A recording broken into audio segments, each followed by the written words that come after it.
The wall anchored split squat is configured in a way where I'm using a support object, removing the weight to maximize flexibility.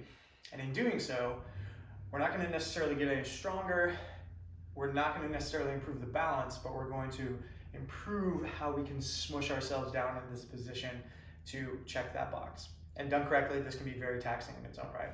So you don't really need anything in particular. You could have a bench, a box. I've got this stall bar here. I could press directly on the wall. I've done this in a doorway, just kind of holding onto the end of the doorway. The point is that you have something to keep yourself upright. And the function of that is a lot of times when we split squat, we'll tend to hedge. And if we go any further, we kind of lose it and everything falls to pieces. Well, now we don't.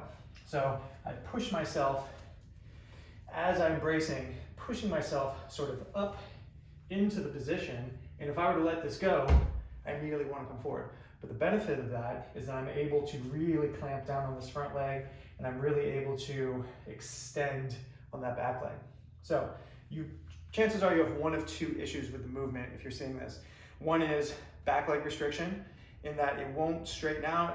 The second one is front knee restriction, or you might have a little bit of both. So let's talk about them independently. For the front knee, depending on what your restriction is and how it unfolds, you are trying to push that knee incrementally forward. If you have a lot of knee restriction, maybe this is all you got. But chances are, if I don't have this bracing, it's very difficult for me to sink past that moment. Now I can deload a little bit and allow myself to get those extra bit of range degrees here. Heel can come up, that's totally fine. You don't need a wedge for this. This is really just more of a mobility oriented type thing. Back leg, I'm trying to squeeze my leg to lock out. Unrealistically so, because again, my normal split squat, this is going to push me forward. But in time, if I can get to a place where I can push myself down into this, I have a fighting chance of holding that position. That's where we're trying to end up. Now, as far as your actual reps and execution, it's pretty straightforward. Once you find your spacing and your spot, I'm trying to sink and push myself down and forward, hang out, relax a little bit, down and forward. And these aren't going to be like 10 out of 10 taxing. It's really more about the intent and position.